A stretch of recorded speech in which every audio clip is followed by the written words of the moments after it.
Good evening, ladies and gentlemen. Come bring us to order, please. That's my bizarre start of the meeting. I was 25 past and there was nobody here apart from me, Gregory Richard, and suddenly everybody going to the same time. Thank goodness. Chairman's announcements. The meeting's being streamed to the internet, so please speak loudly and clearly. Please raise your hand if you wish to speak, and please only one person speak at a time. Mobile phones need to be switched off or silenced. I'd also like to add to my chairman's announcements. I'd like to congratulate everyone involved in organising the Billingshurst Open Gardens a few weeks ago. I'll repeat. I'm trying to switch it off. I'm not going to say too much, but mind you, I'd like to congratulate everyone involved in organising the Billingshurst Open Gardens a few weeks ago. 120 tickets were sold and people visited from far and wide, not just from the local area. I understand that feedback from visitors and participants was incredibly positive. The event involved 11 gardens and 6 green spaces, and a huge amount of effort went into the planning of the event and running it on the day. So thank you to everyone involved. The organising committee is very keen for even more people to open their gardens next year. So if you have any budding multi-lawn or carol vines out there, please consider opening your gardens next year. It's an incredibly well-run and organised event. You meet some lovely people, and I'm sure you won't regret it. Likewise, I'd also like to offer our thanks to everyone involved in organising Billingshurst show, which took place on Sunday. I can't imagine the amount of work that goes into planning such an event for our community, all of course undertaken by volunteers. The event seemed to go very well from what I saw. It was a huge success, lots of people turned up, so thanks again for everybody for organising it. Apologies for absence. Received Chairman from Councillor Marchant for an approved reason. I propose we accept that apology. Seconded by Craig. Those in favour?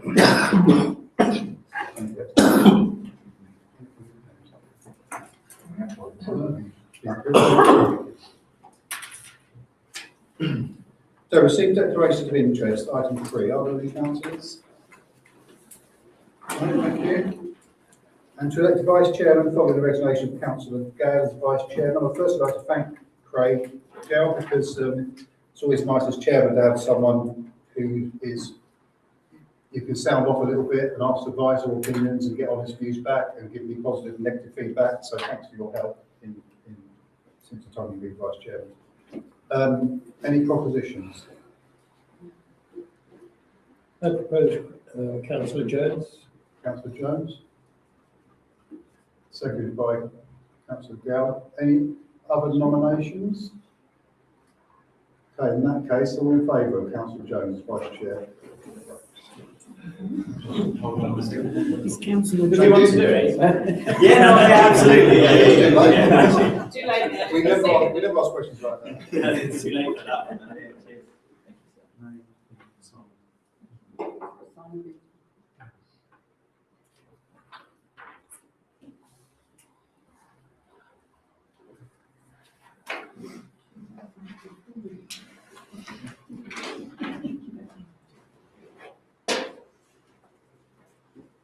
Okay, good to go.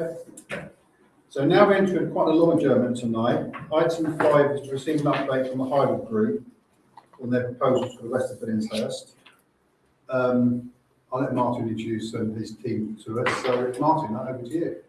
Hi, good evening everyone. On my immediate right is Nina Lloyd from Turleys, who are planning consultants, and Andrew White, who's been to the committee before, also from Highwood. So what I wanted to do was really just continue to update you as we have at various other occasions through it, just where we've got to on the site, any changes since I last met with you all. And I've handed out the slides that we're about to go through, so you've got a hard copy as well. Just a quick, fundamentally the layout is the same as what you've seen before, just to sort of highlight a few things. As a result of the public exhibition we did, we were approached by the local scout group, and they've indicated they'd like an area in the top of the country park that they could have as their areas for camping and doing all the scouting activities, etc. That was sort of part of the car park, sort of private as well. So because obviously you've got youngsters camping there and things like that. So we've identified that area in the very northern part that you can see, hopefully, with the scout site. You see what I'm talking about, the point that's sticking up on the left there? So we've included that. The primary school area, we've had ongoing discussions with West Sussex, and we've agreed with them the sort of technical side of things that site works in terms of all the levels and requirements they have, because they want to have, it doesn't have to be completely level, but each element has to be level. So you have level playing fields, level school, level car park. You have some slopes between them as long as they're not more than 1 in 20 or something like that. So, and then opposite number 25, we've worked up the community building in some more detail. Again, something that was approached by a number of people at the public exhibition, saying there's a real need for nursery provision for preschool. So we include, on my big site at Stoneham, we included with YMCA. YMCA provide a lot of preschool, so they've indicated they'd be interested in running this. And we had a community building there that they run. It includes nursery, youth club, rooms that, I think the local midwife has a room there that they hire out, etc. And there's also, and as well as the preschool and a main hire for things like the choir and slimmers and people like that, hire all the space. So we're kind of copying that and working with them to work out what would exactly work best in there.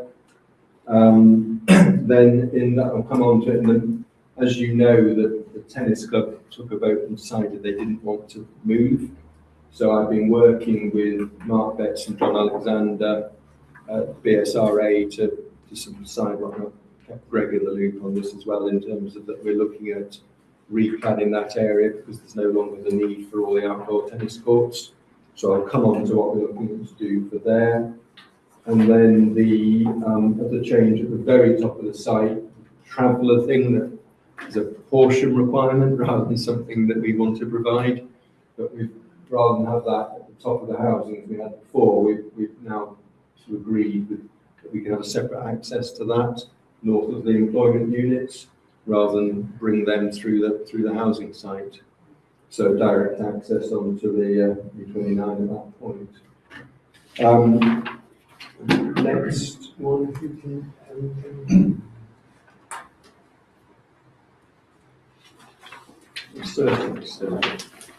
Actually, the next couple is if you go to the country park, Andrew, just very quickly on the slides in front of you, that's just as a detail within the master plan, showing the areas of open space and the different kinds of provision that we've got within the country park, the woodland and country park, and beauty open space within the housing.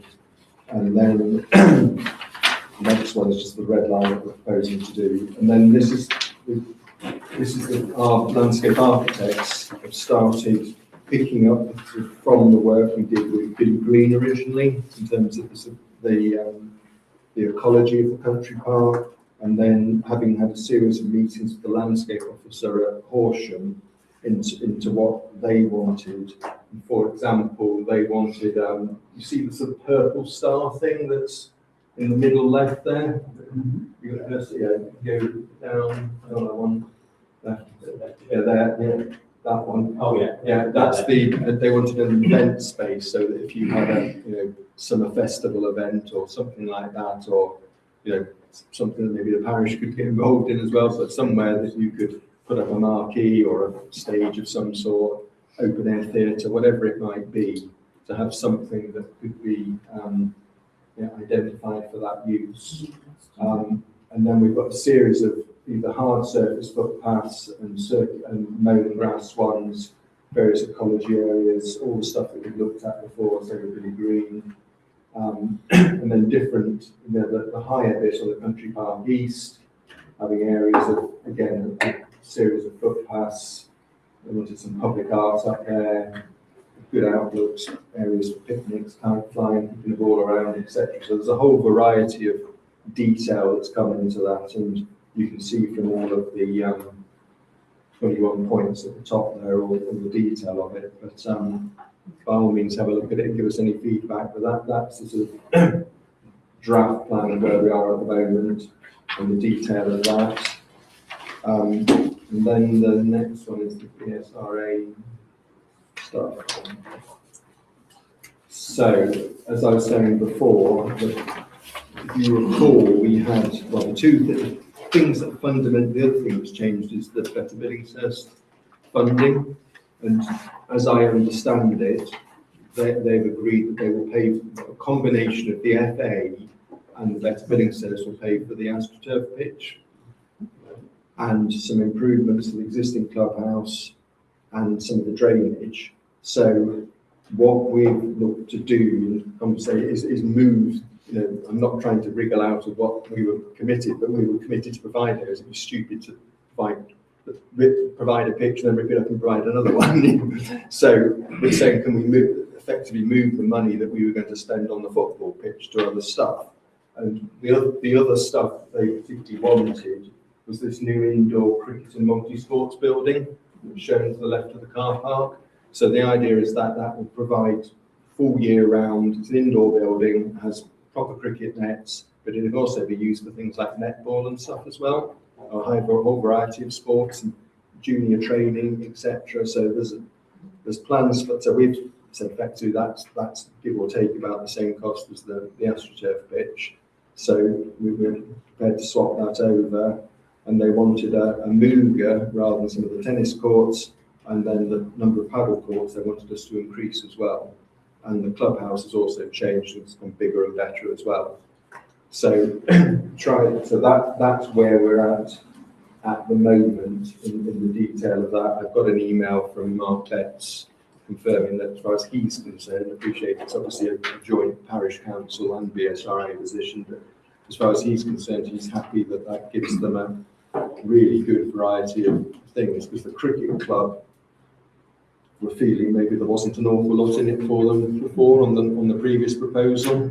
That's made, and with retrospect, I think, be careful what I say here, but I think the BSRA are quite pleased about the tennis club not being part of it, because it was always going to be a little bit fraught as to how those two organisations are going to intertwine, because we were obviously going to, they would have to be part of the BSRA, and obviously that's no longer the position. So any new stuff on here is, that it's not someone else coming in, it's setting up, for example, if it's a netball part of it, it will be under the current setup of the BSRA, and they can formulate how the netball club would fit into that, rather than an existing club rule. We want this, we want that. And so hopefully that's a positive.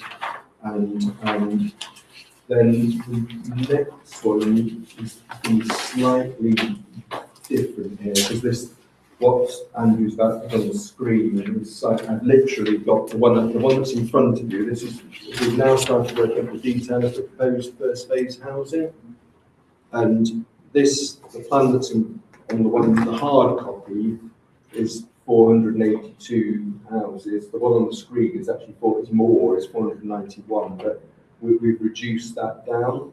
And we'll come on to some of the detail of it, but it's trying to, it's fully compliant affordable housing, so 35% affordable with Vivid, who's our housing association partner. The design of this is a result of pre-application conversations we've had with the planners at Horsham, and in particular the landscape officer. And the most sensitive bit of the site is the left-hand western edge there. And because that's sloping up, you get views from where the country park is and from the river. And the site's like that. And what we've done is we've got much bigger gardens, and we're having a series of housing and then gardens at Slough Park. And you've got these two long tree belts you can see that are running diagonally through the site.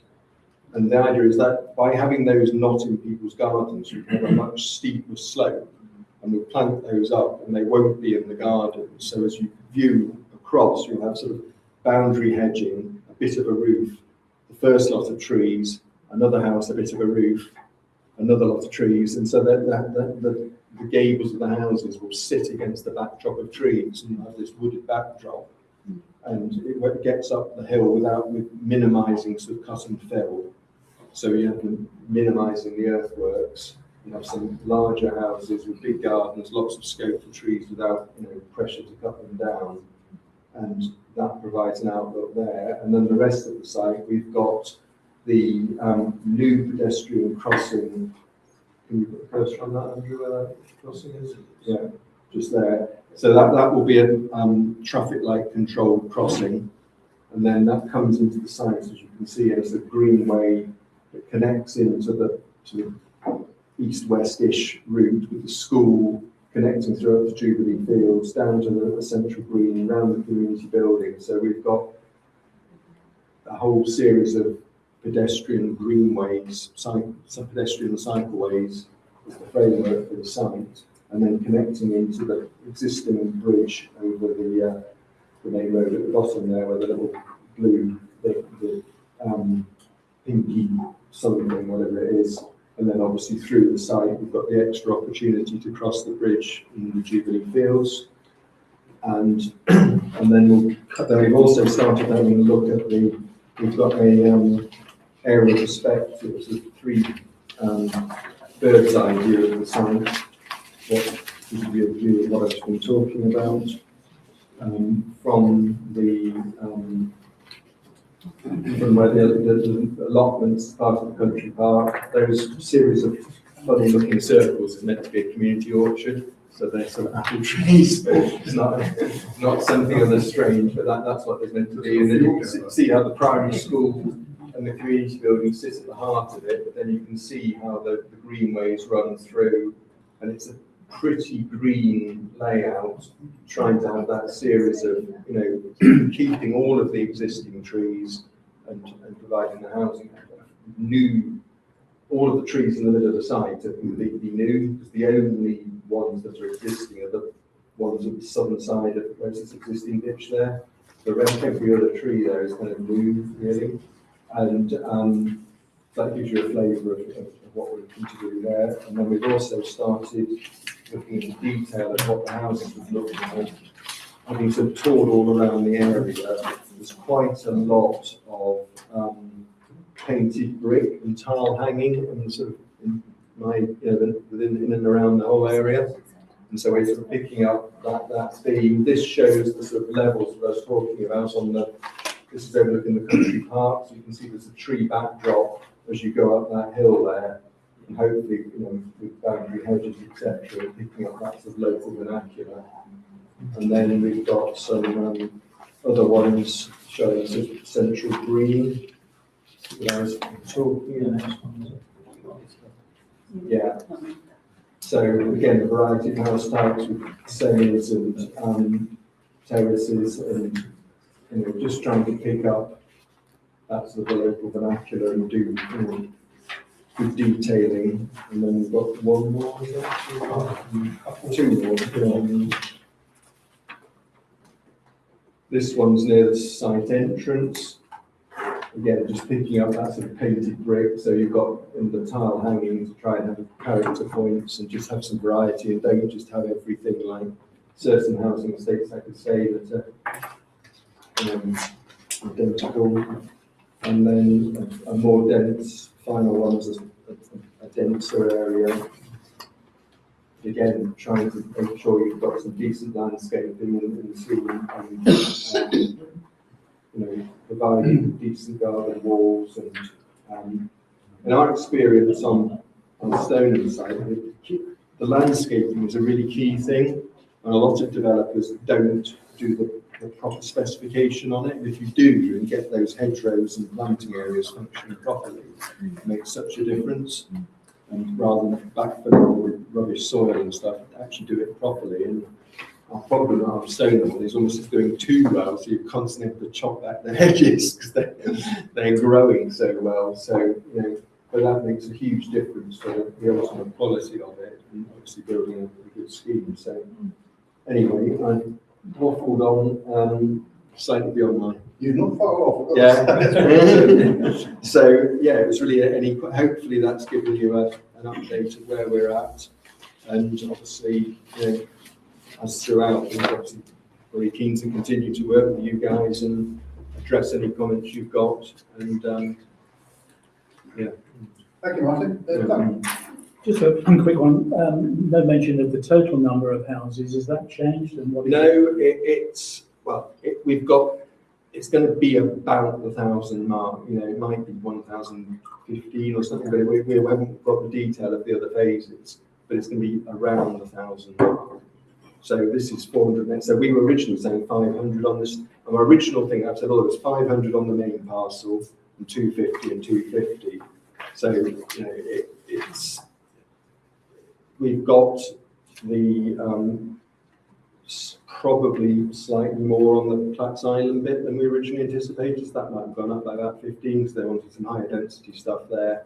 So I haven't worked out the precise detail, but it's give or take around the Okay, house. thanks. Yeah. Can we just quickly go back to one of the previous images, one which showed the pedestrian crossing and so on? Just help us orient. Yeah, okay. Help us So orientate it, because I've bird's got, eye one. Oh, the bird's eye. Yeah. no, not that one. No, the one where you demonstrated Yeah, 3D view. where the crossing, pedestrian crossing was. Yes. So Right, so where exactly are we? okay, let me point. So Platts round. Yeah, Jubilee Fields is on the top left there. Yeah. Right. So that's Starbucks. So that's the And then that's the new development. petrol station. Here's the roundabout. That's Here's the Platts main Island. road. Right. And then so that's coming in. So behind Far that tree line there is the Wisbech Green Road. Yes. Yeah. There's the recycling centre. So here's your main road, and then the 272 is this road Where was the pedestrian crossing again? here. So at the end of where you go into Newbridge, the old Newbridge Road is just here. Where you Yeah. turn in and there's just like three Yes, houses. Yes. So those three houses here are the existing ones, and there's a couple of houses there. So that's just to the right of us. It's just on that corner. Yeah. Does that make sense? If you go back one, Andrew, to the overall layout.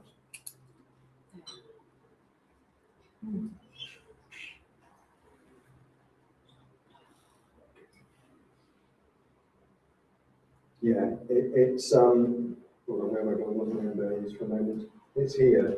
So here's the Starbucks. So this is the old Newbridge Road. So that's the road in. Go 30 yards around the corner, and the traffic light will be there. Does that help? So I was looking at the view from there back away. One more, if I may, while you've got that image up. Yeah. The travelling site, you said that they're now going to have a direct access egress. Yes. Where exactly is that going to be? On where it literally says Churchwood, where there's black. So underneath your finger there is the marketing company? Yes. Yes. That's owned by the same land. The buildings there are the same as the Scripps family. So it's approaching the entrance to sorry, Philip, I was going to call it the Sotheby's. Sotheby's Place. That hasn't been agreed yet. That's the sort of proposal that we're in discussions with our highways consultants, in discussions with West Sussex about it, and they help me on this. I mean, as far as I'm aware, it they've would be pretty much agreed that works. immensely preferable to have an access egress directly into the site. Yeah. Of course. Yes. So we'd like to do that. Yeah. We did the public exhibition. I probably had more of the moans about anything we had. I probably had 60% of people were moaning about why we got the traffic signs. I was like, I don't want another traffic signs. Thank you. Thanks, Right. Yeah, so I had a couple, maybe even a few questions. Apologies for this. Firstly, secondary school provision. Yes. Ultimately, we've seen that come up in kind of conversation as well. Yeah. What are the thoughts around secondary school provision here? Obviously, with 1,000 extra homes. Yes. Well, the current position is that West Sussex have just, other schemes that have happened in the area. If you read the reports for the site, to the north, they've just taken money for those, and then it's West Sussex's responsibility to decide what they're going to do. People are about to speak after us. They're proposing a secondary school on their site, as I understand it. So that's part of the position. We've not been asked to try and provide one on our site. The position that we've been told is we want you to provide the land and an appropriate contribution for the 2 form entry school in the primary, and that we will make a contribution. Whether that goes to reconfiguring some combination of Pulborough and the school of Billingshurst and wherever the secondary school is, or whether it goes to Adversane, if Adversane happens, that's West Sussex Education's responsibility. I'm not looking to pass the buck as such, but that's what they've said to us. I appreciate them. They're not asked to do anything other than that. It's a question that no doubt people will be. Yeah.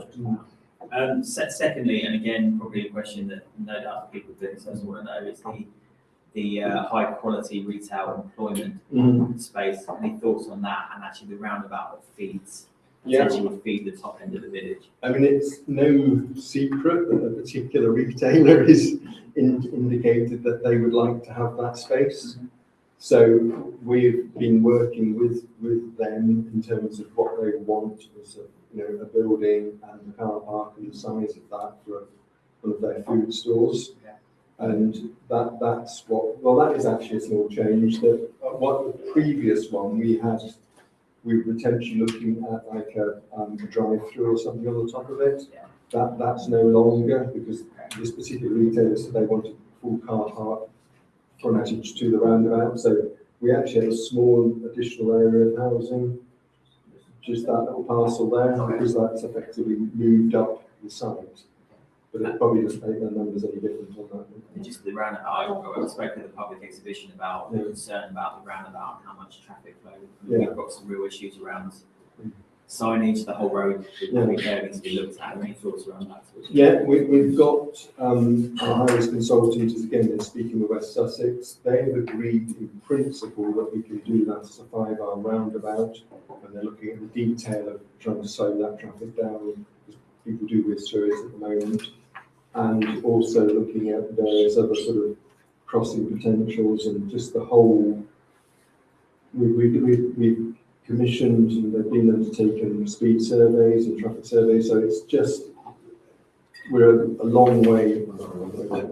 The detail of that will be an ongoing process, and we're doing all of the background detail in consultation with West Sussex to come up with something which addresses the traffic generation we will have and the current situation and speeds and what we can do, and there will no doubt be a package of 278 works to make that as acceptable. It's all part of their formal pre-application process. So all of the technical details, as we mentioned, with the traveller site as well as sort of any additional infrastructure, has all been considered as a totality, because obviously one potentially impacts on another and things like that as well. So you develop it, these things in isolation.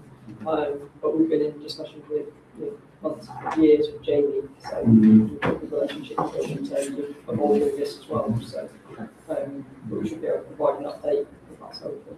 Thank you, Chair. Thank you. Councillor Tate, Yes, could we go back to the last slide, please? Which one? The one with the houses. the 3D type one, or the No, it was the very last one. very last. Oh, the very last.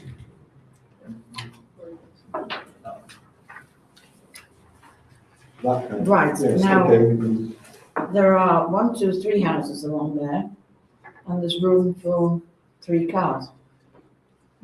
Is that the limit?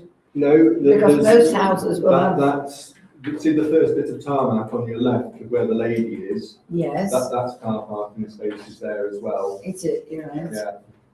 So that So would be, what is the ratio of houses? And there's another car parking space yeah, behind this wall, which Yeah. I can't see. So And then it's- here as well. it's fully 2, and I think that's actually probably 4 spaces in front. Mhm. So Just a big car. Yeah. But it's just, I think effectively you can see where the cursor is. There's a little triangle is 1, and then the next bit, there's 2 spaces beyond it, Right. and 1 inside of it, and 2 here. So those 3 houses will have 2 spaces each. The first one will have a double, 2 cars parked like that, and then the next 2 will have them side by side. Right. So you're catering at two per house? No, it depends on what it is. So if there's 4-bed houses, they've got to have 3 spaces. Mhm. 2 and 3 beds need 2, and 1 1.5, is that one? Yeah. So it's one plus one, half a visitor space. But the visitor spaces have to be with a relative proximity to those houses as well, so you can have all the visitors together. We've got, I And think, charging points? yes, we've got charging points throughout. And we've got, I think, the visitor space, is it 102? Yes, it's circa that, yeah. So of those 480 houses, with all of the houses have those spacing requirements for the house. And in addition, we've got 102 sort of random ones. That sounds good. Yeah. Yes, lovely. Thank you. Councillors, anybody else want to say anything? Just ask, from that picture, none of the properties have solar panels. Yeah, as architects, they will have solar panels, and that's part of the sort of detail of it. That's a artist's impression. Well, it's more than an artist's impression. That's an accurate plan of what the houses will look like in terms of the detail of the house. But things like the solar panels, he hasn't put on there at the moment because obviously it depends on what orientation they are. Which he hasn't gone that far. He just wanted to produce something to show. These are Highwoods house types that we've then changed for, floor plans are our house types, and then they re-elevate them for each community that we do to try and pick up the local vernacular. Thank you. Anybody else, councillors? All I was going to ask, Martin, is I understand that when it comes to things like parking spaces, numbers, you are very much guided by what HTC require from you, and likewise with the roundabout, you're very much guided, I guess, by what county say regarding that. Yeah. I mean, I wonder as a council, if we're concerned about any aspects, we want to lobby district and county as well sometimes. Like, if we're not happy with the layout of the roundabout, should we be talking to county directly, or is that? It depends on what it is. Things like the country park.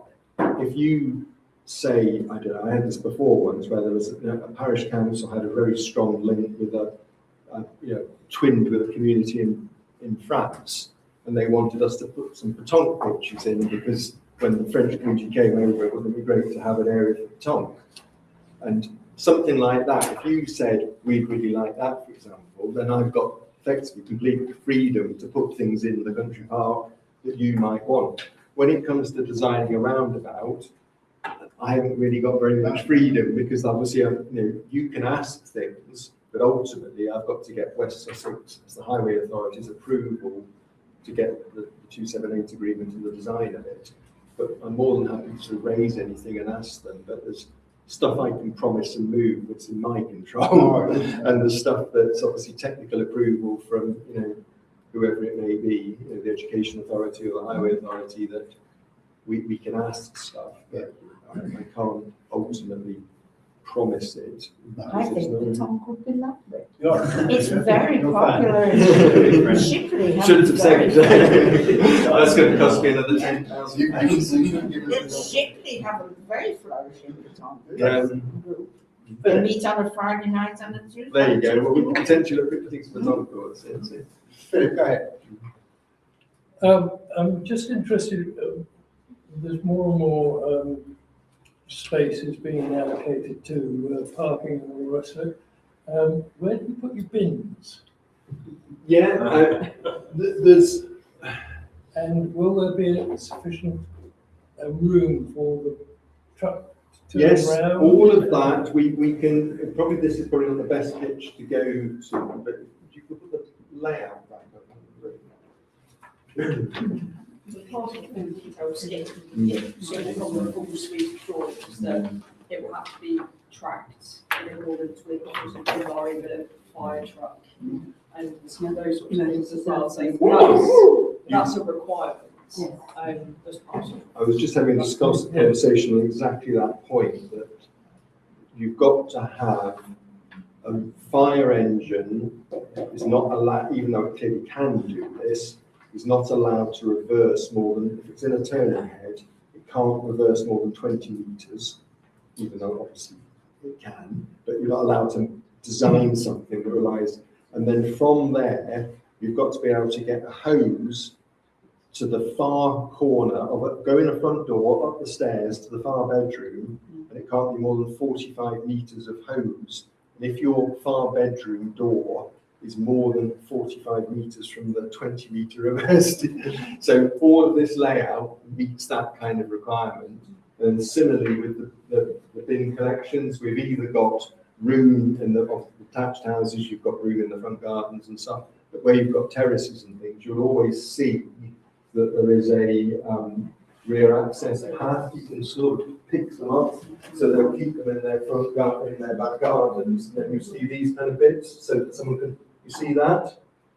See that little bit of brown above the cursor there? So this person, because their little garden is contained by everyone else, they have the right to come down this path and get in there, so that they can get their bins on bin day and bring it out to the front here, and there'll be places in the street scene where they can. And that would be the same for bikes or anything like that as well, so there is access in and out of every garden. Yeah. So all of those, the architect is fully conversant with all of those steps you need to make sure that everyone's either got, bin collection spaces. Thank you, councillors. Thank you, Martin, your team. Okay. We'll bring the item to a close then. Thanks again. Should we adjourn for a few minutes, 5 minutes, just to get swap over? Thank you again. Okay, thank you. Thank you for letting us come again.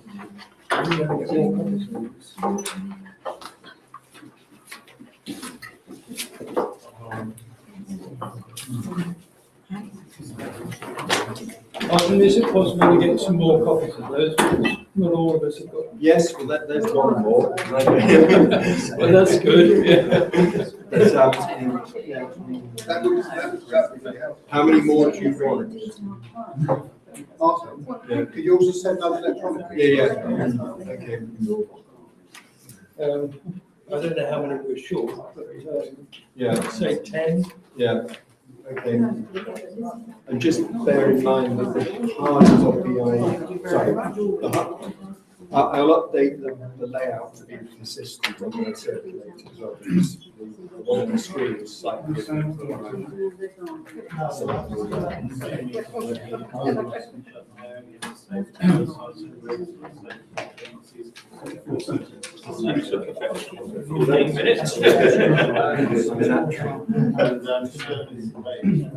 It was all the right moments. I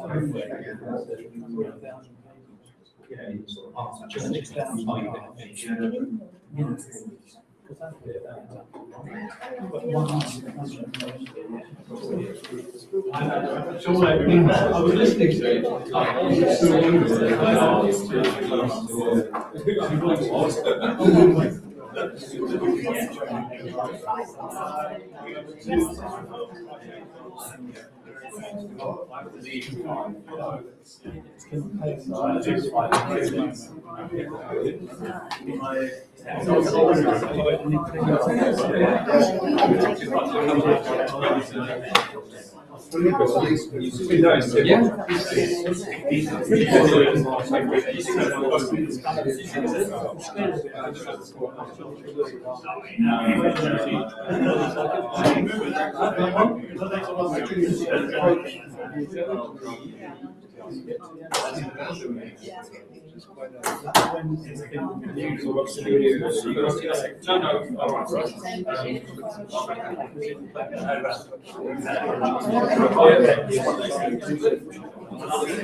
Ladies and gentlemen, thank you. We can carry on now.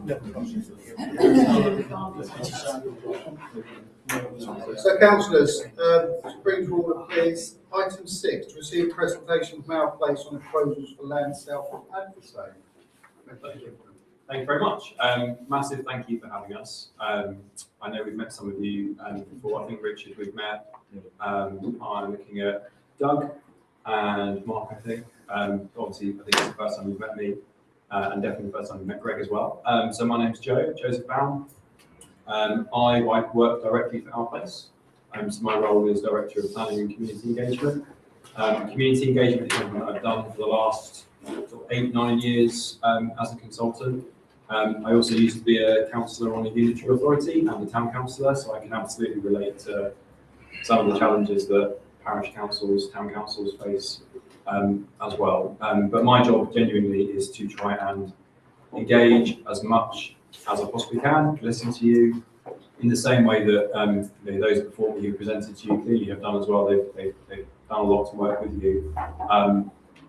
Regardless of your views, and I know you may have questions, concerns about what we're about to show you, we will continue to be as open as you would like us to be, and work with you as much as we can.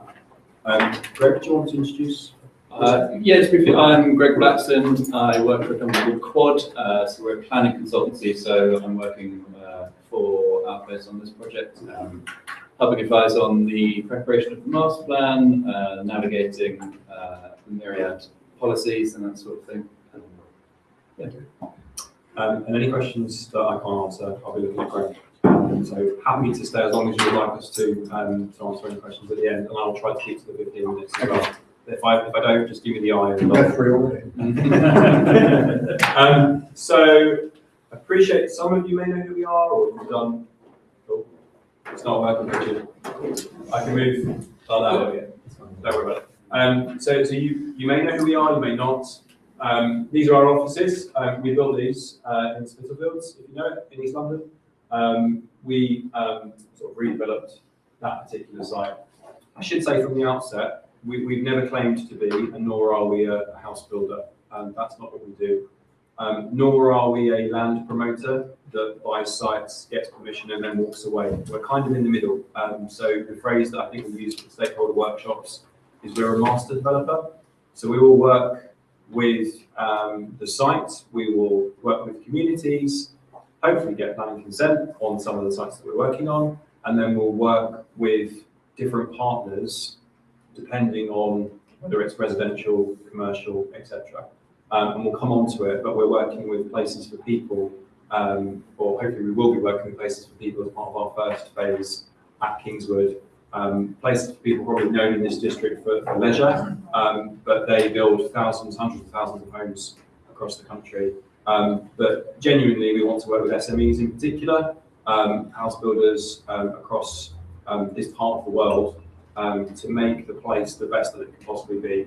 And we will stay involved as a sort of legacy landowner. So depending on the appetite of the parish council, I appreciate there are 3 parish councils, but depending on your appetite to manage assets, we would obviously want to work with you, but we will definitely stay involved throughout the whole process. This is an image of a project that we're working on in Norwich. So we don't just work on large greenfield sites, we're working on 2 projects in Norwich city centre at the moment, brownfield sites. But clearly Kingswood is our largest site that we are promoting at the moment. Why are we here? Some of this is a repeat of what we did in the stakeholder workshops, some of it is new, but we are kind of responding to the council's ambition and national government's ambition to build homes. We are genuinely responding to the local plan, and I know that's something you've been following closely, as we have as well. There are loads of challenges across the district and across the UK. Some of these really jumped out at us, particularly not just around the housing waiting list, but also the age of some of the commercial space in the district, and also the lack of green space that many residents across the district have within a close distance to where they live. And these are sort of things that we sort of highlighted previously. Well aware that you know exactly what we're about to discuss today, and I'm not going to dwell on this for too long. Suffice to say that we are trying to work with the council's local plan process as much as possible. I'm also aware that these are what is in the papers for a meeting that is yet to take place, and that meeting is obviously happening on Monday. I'm also very aware that there are lots of residents who will have concerns. So as I said at the very start, my job is to not necessarily persuade you that this is fantastic, but to try and work with residents not just people in Adversane, but also Billingshurst, Pulborough and further away, to make this the best that it can possibly be. Hopefully everyone knows where we are, but obviously we're across the road, A29 Stane Street from Grimsbury College. We've got a really good relationship with Chichester College. We think there's a real synergy. I think, was it Mark who presented before? Martin, sorry, talked about the secondary provision, which we'll come on to. There's a nice synergy between what we're hoping to do with what Grimsbury College is providing at the moment.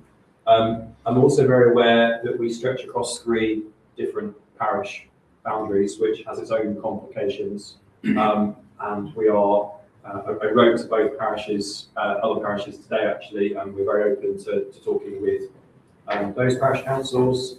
If necessary or if appropriate, we could do a steering group as well, so that we're bringing the parish councils together. And that is the extent of the red line boundary. The reason why that bit there is in grey, we'll come on to that, but that's our sort of proposed first phase. This is our vision. Some people in this room who we presented to last time will have seen this before. I appreciate this is a very sort of lofty, grand, potentially generic and ambiguous phrase, but this is genuinely the vision that guides us. We're thinking about the next generation. We want to support existing residents of Billingshurst, Pulborough, Adversane, but we also want to think about the next generation of young people and give them genuine opportunity in the district. Broadly, we've tried to separate our commitments into 4. Building affordable homes. I appreciate, the question of affordability is something that you may want to ask us, but we're committed to meeting the council's policy on affordable housing, but also building homes that are genuinely beautiful, that have genuine character and are sustainable, not just in terms of the reducing reliance on the car, but also sustainability in terms of construction. And I know someone asked a question about solar panels earlier, but it's more than just solar for us as well. The infrastructure is critical to us, delivering it early. There is a commitment to deliver a bridge over the railway, which we'll come on to. That is just one element. We're also committed to providing secondary and primary schools and lots of other infrastructure too. We want to support skills and job creation. We have an opportunity to do that, to support new and existing businesses. So for example, we're talking very often with Hepworth Brewery, with architectural plants, but we're also very happy to talk to other existing businesses and new businesses too. And we're prioritising nature and respecting what's already there, respecting the ancient woodland, meeting our commitments on B&G, but thinking far beyond that about how we can be more creative and working with groups that know more than we do about that particular area. I'm conscious of time, so I'm going to probably go beyond these things quite quickly. I think I've probably touched on a lot of that, but I think I've sent the slides through to Richard, and Richard will be more than happy to provide these slides as well. We will, in the fullness of time, have a website, and a lot of this information will mirror what we're presenting to you today. I think I've mentioned places for people. Please do have a look at them. I'm sure they'll be more than happy to meet with you directly as well about who they are and what they do. I think I've said most of this. There is a strong infrastructure offer there that we can come on to. Skills and job creation. We can come on to how we've arrived at some of these figures, but we think these figures are robust. We're looking at the creation of, or supporting the creation, I should say, of 2,400 jobs across a variety of different sectors. And it's going to be genuinely mixed use. What we've done on previous projects, members of the team have been involved in previous projects such as Poundbury, down in Dorchester, where you've got genuine pepper potting of commercial uses throughout the development. But there are other examples across the country where we think that model can work. And prioritising nature, I think I've covered it, but obviously there is an extensive amount of open space.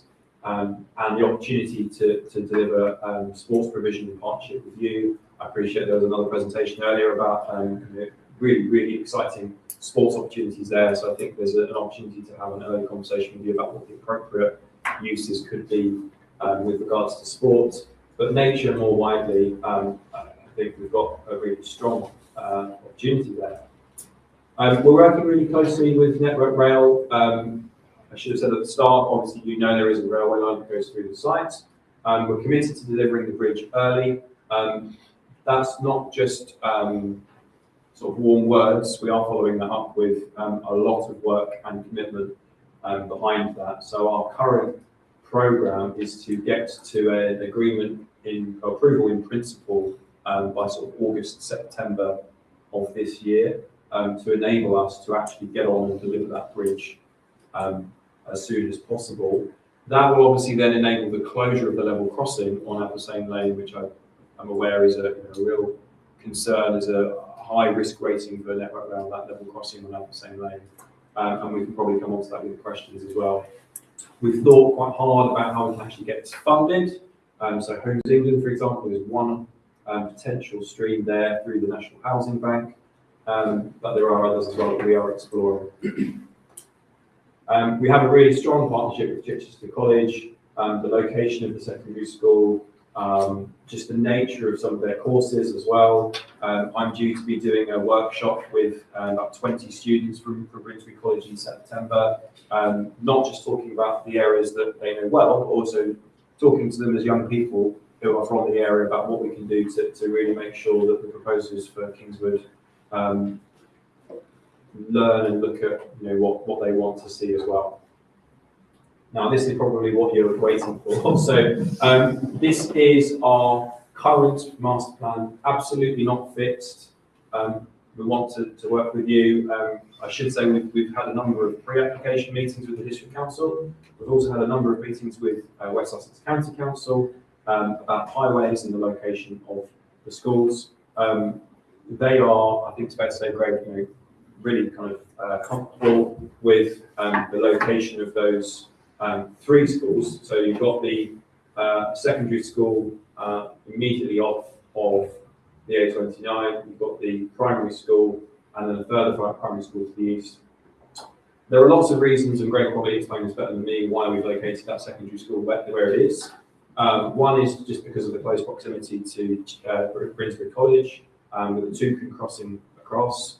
Also because we know that there is that need at the moment, not just the need that's going to be generated from Kingswood, but we were also told quite clearly from the outset, there is already an existing need. The Weald is at capacity, we know that. That's why we've been asked to not only provide a secondary school, but also go beyond the policy in terms of the number of FEs. I think we're at 8 FE, which we're more than happy to do because we know that in some instances we need to go beyond the policy. I would probably leave it there for now. There are some really interesting uses across the site. For example, hotel, mixed use, so the pink areas are your commercial. I don't know actually, Greg, did you want to add anything? Well, yeah, so as Joe said, the pink areas are sort of more pedestrianised sort of parts of the master plan. Those brown hatchings are then showing the sort of commercial active frontages, so essentially your high streets, your sort of civic square, where there will also be, be a mix of things. There'll be retail, there'll be amenity, there'll be community uses, healthcare, that sort of thing. So it's, hopefully for residents of Kingswood, a sort of one-stop shop for everything that they'll need in their daily lives. Offices too, so we've got Hepworth Brewery, which you can see is not within our red line, but that's just north of the secondary school. And below that is that sort of purpley colour. We're suggesting more sort of light industrial office type units could go there, but clearly opportunity for other similar uses around the master plan. And then obviously there is the bridge that we talked about previously. There is already another bridge, an existing bridge. If you are facing Hepworth Brewery shop just to the left, there is a bridge that goes over the railway as well. The other thing to mention, just to the northwest, is the land immediately to the south of Adversane. So we are proposing that as a nature park for the benefit not just of existing residents, but also those who currently live in Adversane.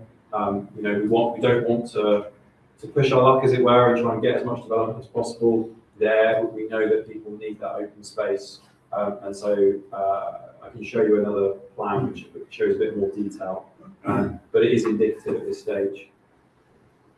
Happy to come back to this slide if you've got questions later. There's a huge amount of commercial space, town centre uses, industrial, as Greg was talking about, opportunity for leisure facilities, open space. I should say as well, the plan continues to evolve. So for example, we are increasing the amount of open space that you see from before. So this small parcel here, that's no longer there. We've increased the amount of sports, land for sports provision as well. In terms of what that looks like, I'm very happy to have a conversation with you. I've also reached out to Mark Betts and had a conversation with him about what he would like to do with the BSRA. I've reached out to Pulborough Cricket Club as well, and other groups to have an early conversation about what they would like to see across the site. How many more slides have you got? 4. I'll be really quick. So what we're looking at is a sort of hybrid set of proposals where the majority would be in outline and the first phase would be in detail. And this is the first phase that you see. And I'm pretty sure this is entirely within your civil parish boundary. The nature park on the other side, it isn't in there. So it's everything to the east of the railway line. It's currently 316 homes. The brown is commercial, which I think is 600 square metres of commercial space, potential community uses, nursery, because I think Bobtails Montessori were in your village hall. You know, that might not be the right provider, they may not want to use the space, but I think there's an opportunity there. And we've genuinely thought quite carefully about the layout, and again, we can talk through this in more detail. Other things to mention, play area space, which is probably shown on a different plan. You can see on the right-hand side, the play area that's on the southeast there. There's a village green, which is above and to the north of the commercial space. But it's hard to get a sense of scale. Maybe we can provide some other plans in terms of just getting a sense of the size of the land we're talking about. The road is obviously a key point to mention. I mentioned that in delivering the bridge, that would enable Network Rail to close the level crossing. So that would then be the road through that first phase. I will wrap up, I promise. This is an indicative idea of what we're thinking about for the nature park. There are opportunities for access there. Obviously, you have your village hall, but there are other accesses that we are exploring at the moment. We are aware that there's obviously allotments at the moment, so we want to extend the amount of allotment provision there and create a really nice area, a really nice place. The final thing, which is definitely not an afterthought, it's just put at the end because I think it's important to just stress at the end. We are fully aware that, and we're not here to pretend that 3,200 homes will not lead to any cars on the road. I think what we've tried to recognise from the outset is, this is the opposite of what we would see as unsustainable urban sprawl. We're creating a new town with commercial uses throughout the development. That doesn't mean that people will never leave Kingswood. What it does mean is it will reduce the amount of times that people need to go elsewhere for daily jobs and chores. We're creating jobs within the site. We're genuinely looking at cycling and walking and how we can not just say that as a slogan, but actually follow that up with action. So we know that Pulborough Parish Council in their neighbourhood plan talk about a route between Pulborough and Billingshurst stations. We're also looking at cycling and walking routes of our own. We're talking to the Horsham Cycling Forum, who came to our stakeholder workshop, about what they would like to see, because they know more about cycling than I do. So we want to listen to them. We've got a really interesting opportunity with bus service provision, just because of the scale of what we're proposing. So we're looking at the existing 100 service. There is also obviously community bus services as well. We would love to tap into that and see how we can support that. The railway station is a really interesting point. So the sustainability of the proposals don't depend, and we've never assumed that there will be a railway station. What we've tried to do is say we have the opportunity, given that we go through that railway line, to safeguard land there. Go via Thameslink, the operator have said that this would be absolutely achievable as a station, and they've thought about the timetabling. That's what they've said to us, rather than what we've said to them. But someone in the workshops, I think a couple of people in the workshops came up with a really interesting idea about, if this is going to be a station in the future, what can we do in the meantime? So I think there's a really interesting opportunity about potentially a park and ride up to Billingshurst and to Corborough. Happy to discuss that in more detail. We probably need to wrap Yeah. up. I'm done. Thank you. I did give you more time, to be fair, Thank because I you. always think about, it's not just us talking to, it's people watching online. Yes. And whereas Highwood's plans were very much out in the public domain after their exhibition, and there was changes to those plans, and I thought a lot of people would not have seen your plans yet. Yep.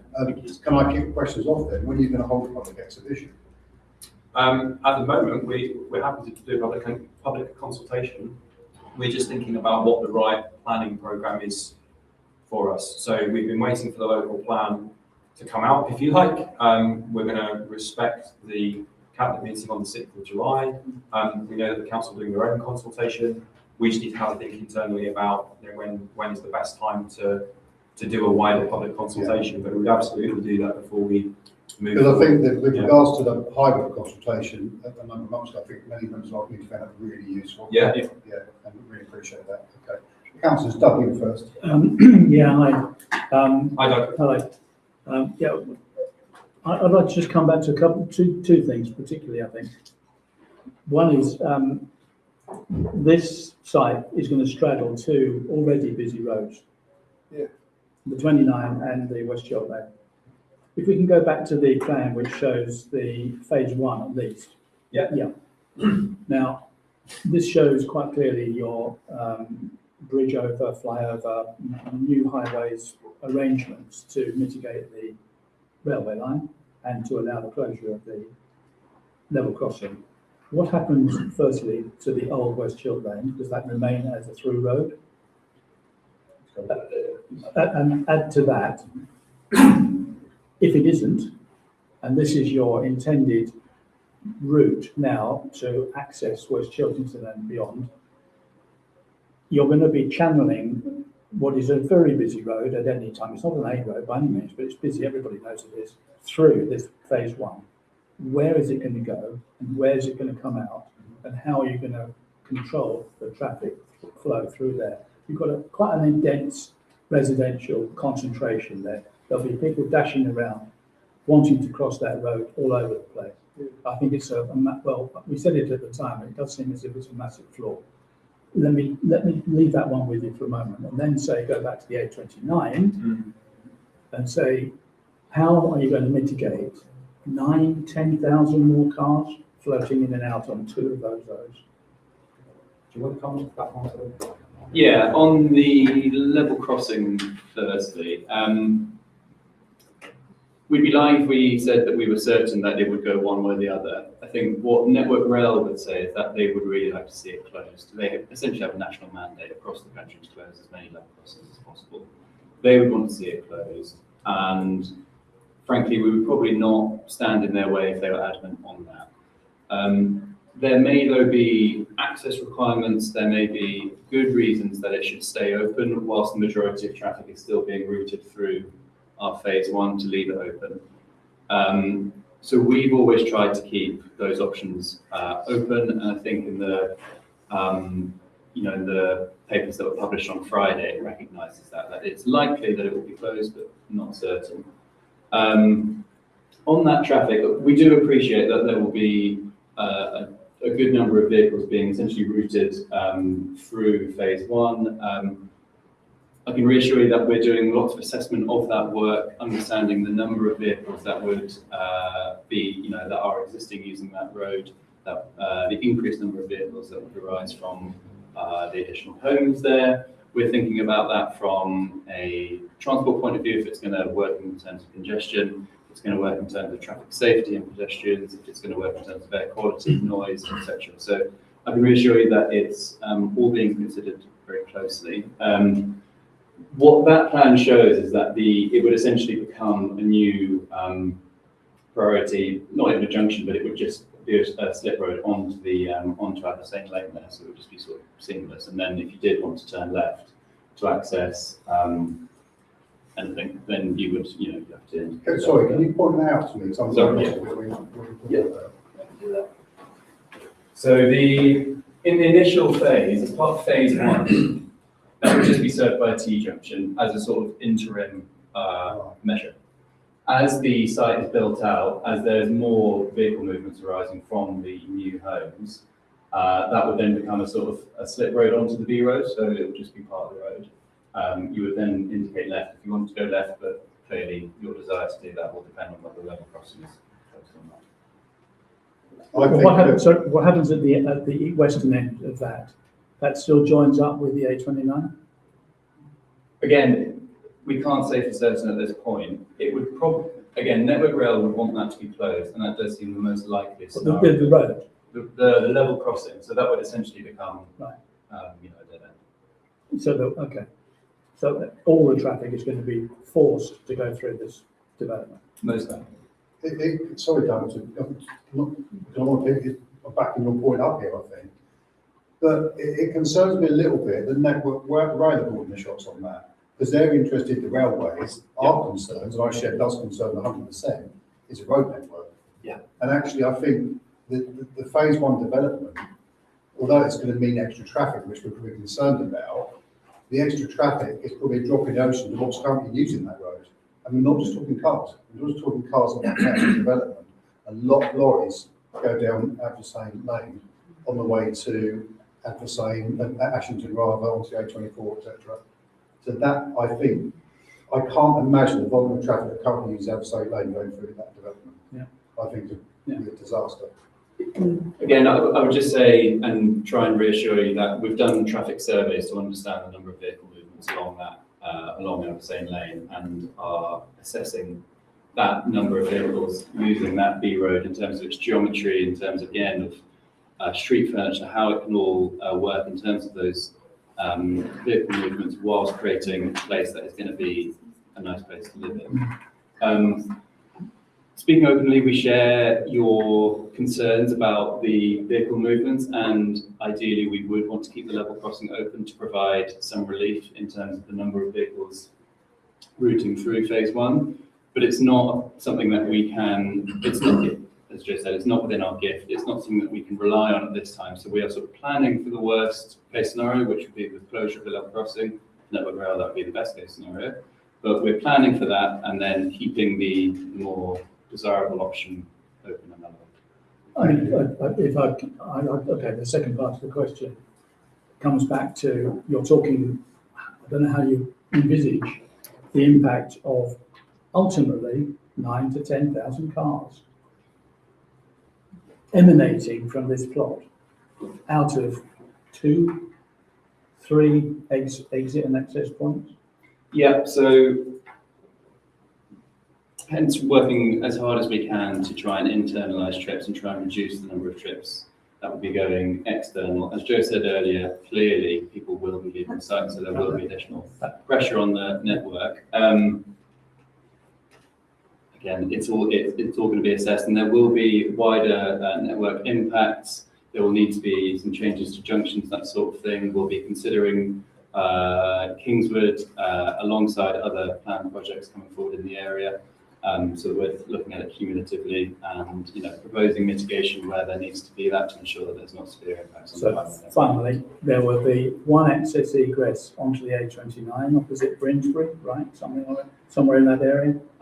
Yes, just north of the school. Yeah. And your new flyover and the roundabout. Yeah. That's it. And probably a sort of a more,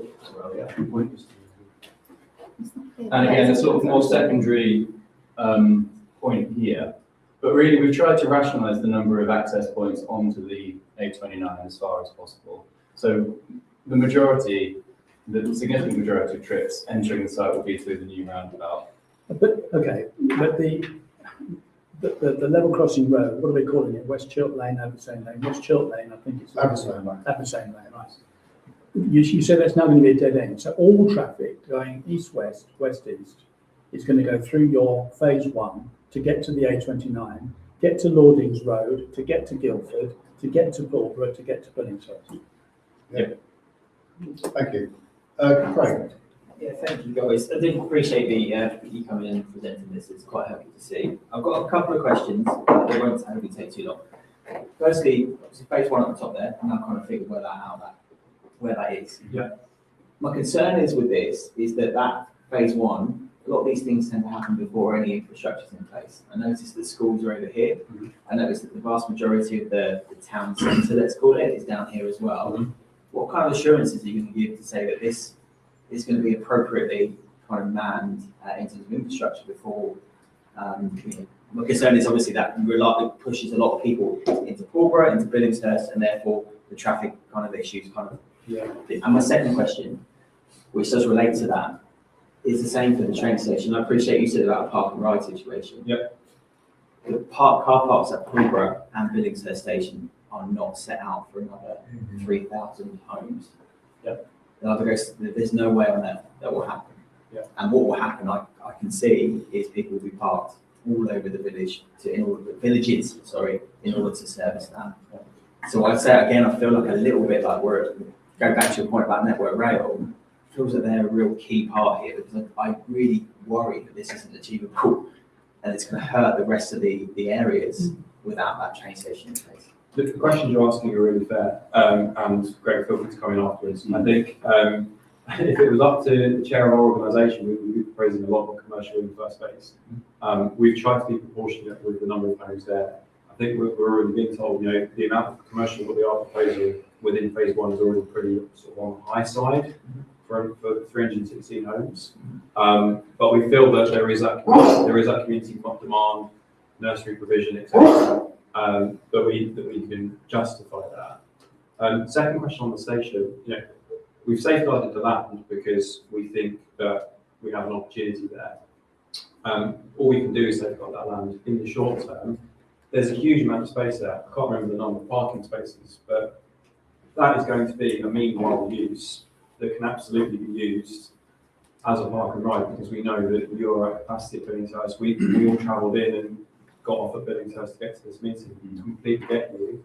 And so we want to work with whoever the bus operator is, whether it's Compass or someone else, to see how that can be successful. My concern is that people will forget that and will just drive to the village. Yeah. But my concern about the first one is more about the school. Yeah. The amount of time it's going to take between that. So what's going to happen with the people with 316 homes here and the schools? If they're not going to wait for a school to be built, so they're going to go elsewhere in between, which then obviously puts impact elsewhere. That's a very valid point. So in a previous iteration of the master plan, probably 5 years ago, when the local plan sort of bit the last round, we were suggesting that the secondary school might come here.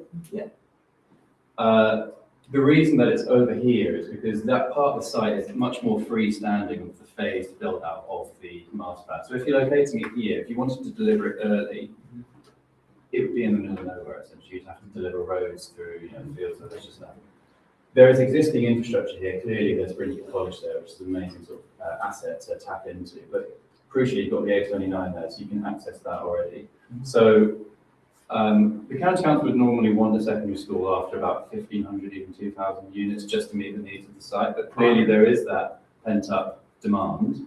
And so the benefit of this is that it's sort of freestanding there. It can come forward at an earlier point.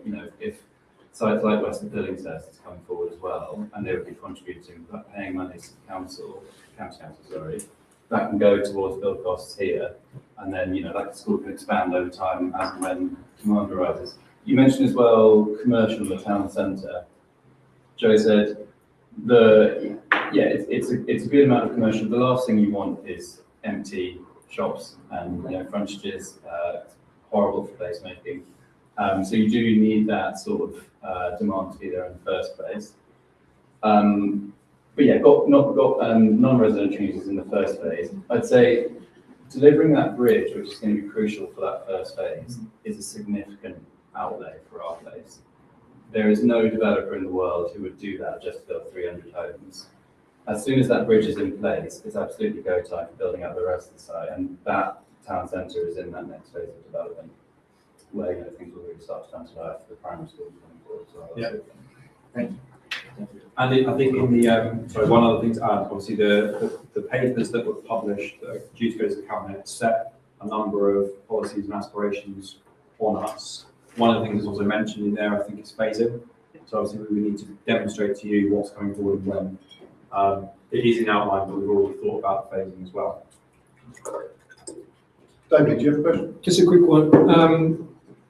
it's all up in the air in terms of programming and how, stage 1, stage 2, stage 3 or whatever. You might have 4, 5 stages in fact. 6. Yeah. When would you squeeze in the school? In the best scenario and in the worst case scenario? Which school in all of them? So the secondary school? Yeah. So stage 1 is just the housing, which obviously provides a bit of income. I don't know how you finance all this, but when would the school then appear? Before, at the same time, in stage 2? Once the bridge is built? Yeah, it's a fair question. It's something that we're discussing with the county council, with their education authority hat on. Again, if homes are being built and occupied in other sites in the immediate area, and there is that, again, pent-up demand for secondary education, that site can come forward sooner, but probably the build cost towards it would be coming from those other sites. The contributions from Kingswood itself would probably come later, commensurate with the build-out of the master plan. If, for whatever reason, those other sites aren't coming forward and the school comes forward a bit later, that would also be possible, which I suppose is a bit of a sort of wordy way of saying unsure, but the benefit of this location for the school is that it's flexible to accommodate any of those scenarios. Yeah, no, I think the site seems like a good site opposite Grimsby College. What I'm saying is if the building of the school is dependent on the full 3,500 houses, what sort of agreement could you have? How do they fund this without having the whole 5 or 6 phases built out? It would be staged contributions Okay. from the development, yeah. So you'd have a total contribution amount, and then at about 25% of the build up, the master plan pay 25%. So But the first phase will obviously not be enough to sustain, and I suspect, I don't know how the council is seeing this, but do we need a school just right now? Maybe, I don't know, maybe yes, I don't know. But probably not a full, because you would never build less than, say, a 4 FE secondary schools. Education authorities just won't really do it. DFE won't let you do it. So they would extend as the site. Yeah, but I think the demand is sort of not too far off. But so Kingswood itself will generate, obviously the total demand will depend on the precise unit mix, which will come forward over time, but probably no more than 6 FEs of secondary education need. And so that's why we're allowing for up to 8 FE to meet that sort of existing demand plus the rising demand from other sites as well. The other thing I say, which doesn't answer your question, but it's helpful to just say anyway, we've been asked to provide for SEND provision as well across all the schools, because we know there is a huge number of children with an EHCP, which then puts a strain on the county council and the future unitary authority. So again, that's something that we're committed to meeting, as well as nursery provision. I think it would probably be helpful for you, as soon as we can, share sort of an idea of phasing. That might really help you. Yeah. Which is not, when we've got it, we'll share it with you. It's Yeah. just, there's a lot of moving parts of it, Yeah. because we're still at that early stage. Thank you. Faye, did you? Yeah, sure. Faye Albright, hi. I've got a few questions. Just going back on the access point. So going back on the crossing, are you saying that the access point would be just before that, near opposite Muddles? Wrong, sorry. Charles Muddle, do you know where that is? Well, Surely it must you see the drive going off to the north? Yeah. That's the Muddle. Oh, so sorry. Our access point onto Adversane The Lane.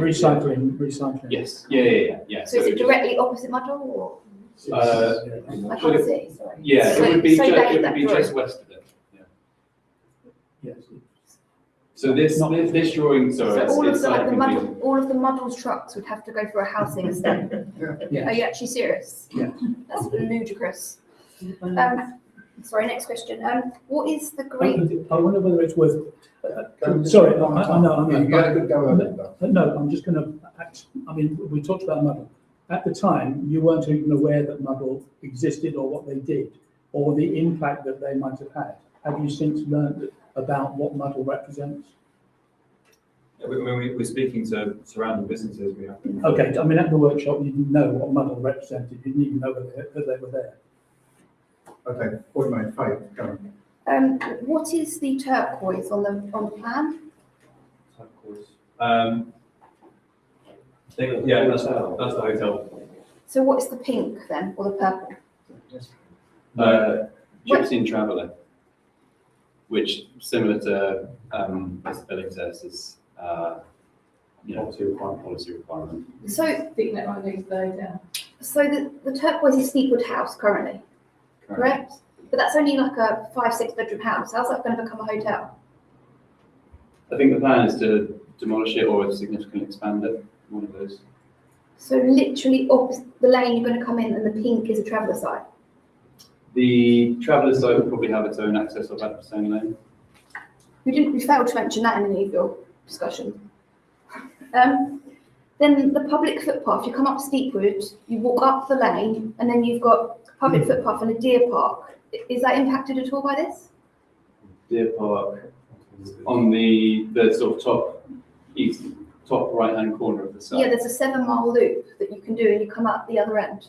Perhaps you should do it and actually see the surrounding area. Yeah, so we've got pockets of ancient woodland. Absolutely nothing's happening to those, and we're leaving appropriate buffer zones to no development, in fact, additional planting, that sort of thing. We've got 2 public rights of way running through the site. The one sort of is running pretty much parallel to the eastern boundary of the site. That will be pretty much unaffected, just maybe enhanced, provide make it more useful for additional people. And then ditto really for the other public right of way, which is slightly more central, so probably subject to a bit more change.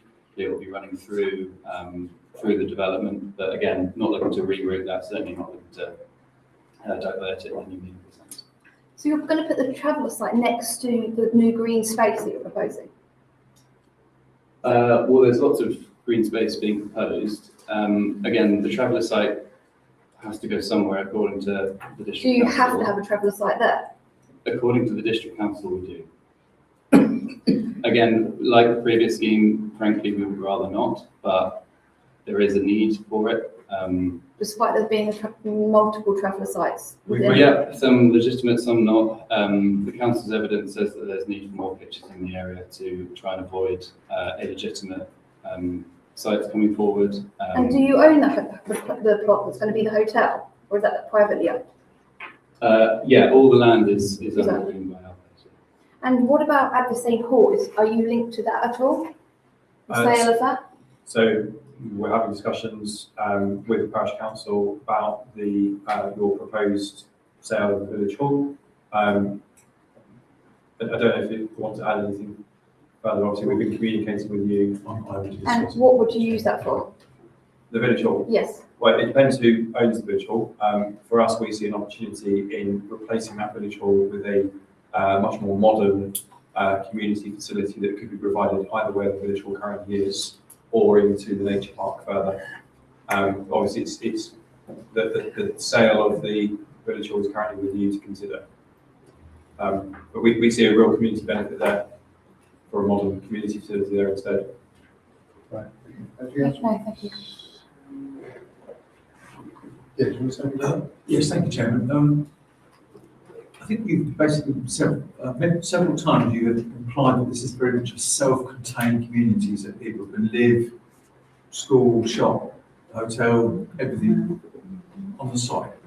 I think you also mentioned obviously it reaches 3 parishes, but I think it's fair to say that by your own admission, because you're using the Billingshurst station as the nearest railhead, effectively it's going to have the biggest impact on Billingshurst. What is the benefit to existing Billingshurst residents if you do this? So I'll try and answer that question in a couple of ways. I think we know that you are going to be impacted by this. We also know that Pulborough and West Chiltington, if they were here, would say the same thing. We would agree with them as well. So I think we are very aware that those 3 parish councils are going to be affected. It's not for me to say who's going to be most affected, but we know you're going to be affected. For me, there's huge benefits in creating a new, sustainable, and I know you may disagree, community with genuine, high-quality homes and infrastructure. I wouldn't have taken this job a year ago if I didn't believe in the benefits that Kingswood can deliver.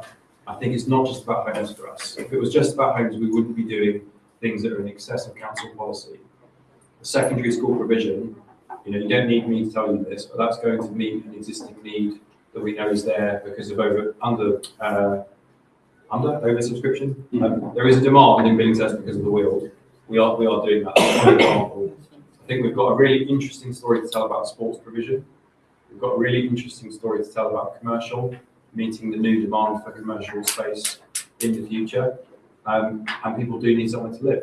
I'm very aware that you've got West of Billingshurst, you've got East of Billingshurst, you've got other things in the district. I'm aware that that's a lot of homes coming forward, but that is something that through the local plan process we've tried to respect, and we think we can meet a need there. And there's a huge amount of open space. There's a huge opportunity to use the land, so that rather than driving past the A29 and looking out and seeing fields that no one can really access and enjoy, we're trying to use the land for public benefit. Yes, we're going to build more homes. Yes, there will be profits made in that process, but it's not just profit alone. We see enormous social, economic, environmental value that can be created. I'm not here to pretend there's not going to be difficulties and pain for some residents, but hopefully in 20 years' time, people will look back and think we did it the right way. Any other councillors not spoken wish to ask any questions? I think conscious of time, we'll have to wrap it up then, but thank you for coming again and we'll welcome you again for any updates throughout the process. Obviously, Richard, you have my contact details. Feel free to share those contact details with all parish councillors. If anyone wants to talk to me, some people might not want to, but if anyone wants to talk to me, I think we will. I'm more than happy to continue the conversation at any time. In the same way, I just ask, can we have a set of these? Yeah, we're more than happy for you to. That'd be really useful. Thank you very much. Can I suggest a 5-minute adjournment then while these guys pack up? Thank you, councillor. Thank you again. Thank you.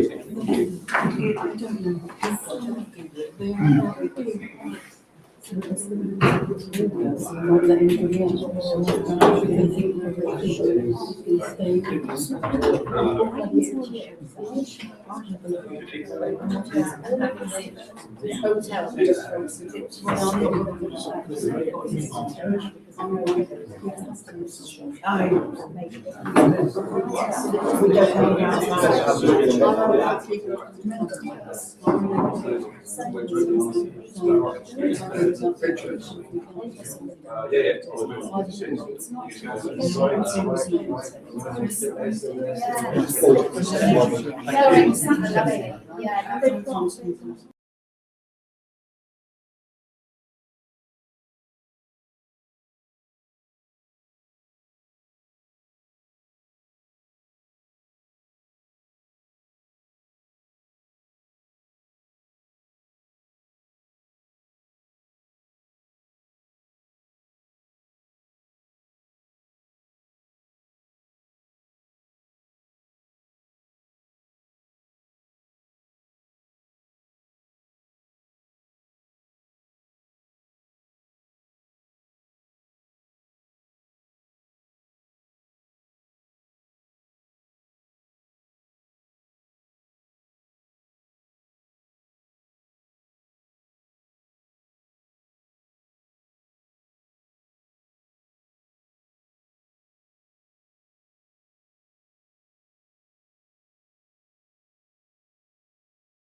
Okay,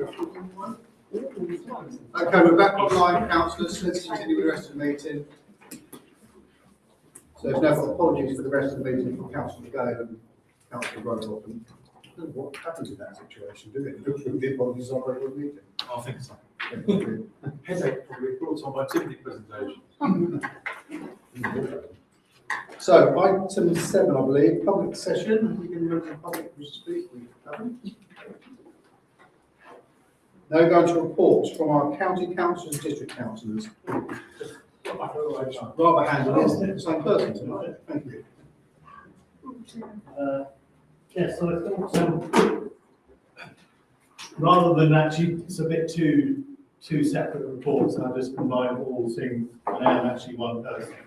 And I'd like to give apologies from Councillor Sam Bacon and John Trollope, who John's at a meeting at HTC, and Sam is away on a school trip with some of her pupils. So that's why they can't be here. So I circulated, well, I gave Greg a report, which I guess he circulated, thank you, Greg, to you all. I don't wish to read it out because it's fairly straightforward and self-explanatory, but I think I'll just say, first of all, it's quite an experience being a county councillor for Billingshurst. It's quite different in some ways as to being the district councillor, but coming fairly soon, it's all going to be one anyway, so it's not a bad idea to get to know both sides of it, if you like. But can I just ask if you have any questions on what I've put around, then I'm all ears. Thank you, Mark. Councillors, any questions from Mark? Trevor?